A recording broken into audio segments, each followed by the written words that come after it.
NRI, BIO, OCI அப்படின்னா என்னன்னு பார்க்கலாம். அதுக்கு முன்னாடி நாட்டுரிமைனா என்ன, குடியுரிமைனா என்னன்னு தெரிஞ்சுக்கலாம். நாட்டுரிமை அப்படிங்கிறது பூர்வீகம், பிறப்பு மற்றும் இனம் இதோட அடிப்படையில் ஒரு குறிப்பிட்ட நாட்டினர் இயல்பாக பெறும் உரிமை தான் நாட்டுரிமை.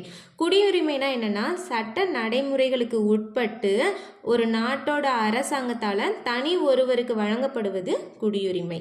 ஒருவர் தனது நாட்டுரிமையை மாற்ற முடியாது ஆனால் குடியுரிமையை மாற்ற முடியும். இப்போ என்ஆர்ஐ அப்படின்னா என்னன்னா நான் ரெசிடென்ட் இந்தியன், வெளிநாடு வாழ் இந்தியர். அதாவது என்னன்னா இவங்க வந்து இந்திய குடிமக்கள் தான், ஆனால் வந்துட்டு என்ன பண்ணுவாங்க, வேலைக்காக பாஸ்போர்ட் வாங்கிட்டு போய் வெளிநாட்டில் வசிச்சு வேலை செய்கிறவங்களா இருப்பாங்க. ஓகேங்களா, நான் ரெசிடென்ட் இந்தியன். பிஐஓனா பர்சன் ஆன் இந்தியன் ஆரிஜின், இந்திய பூர்வீக குடியினர். அதாவது இவங்களுக்கு வந்து வெளிநாட்டில் குடியுரிமை இருக்கும், ஆனால் அவங்களோட பேரண்ட்ஸோ கிராண்ட் பேரண்ட்ஸோ அதாவது அவங்களோட மூதாதையர்கள் வந்து இந்திய குடிமக்களாக இருப்பாங்க. அப்படி இருந்தால் அவங்க வந்து இந்திய பூர்வீக குடியினர்.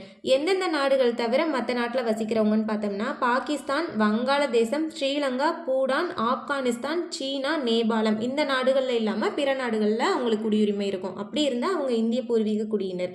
ஓகேங்களா. அடுத்து ஓசிஐ அப்படின்னா என்னன்னா overseas citizen of India card holder. அப்படின்னா என்னென்னா சேம் இந்த பிஐஓ மாதிரி தான், இவங்க வந்து வெளிநாட்டு குடியுரிமை அவங்களுக்கு இருக்கும், அவங்களோட மூதாதையர்கள் வந்து இந்திய குடிமக்களாக இருப்பாங்க. அப்படி இருந்தாங்கன்னா அவங்களுக்கு வந்து எப்போ ஓசிஐ கார்டு கொடுப்பாங்கன்னா அவங்க வந்து காலவரையின்றி இந்தியாவில் வசிச்சுக்கலாம், பணி செய்யலாம். இந்த மாதிரி இருந்தால் ஓசிஐ கார்டு வந்து அவங்க வாங்கிக்கலாம். ஆனால் வந்துட்டு அவங்களுக்கு வாக்களிக்கும் உரிமை வந்து கிடையாது. ஓகேங்களா.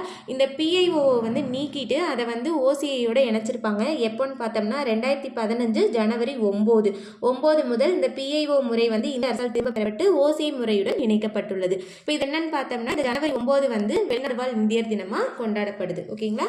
2 ஆண்டுகளுக்கு ஒரு முறை இப்போ கொண்டாடுறாங்க. தேங்க்யூ.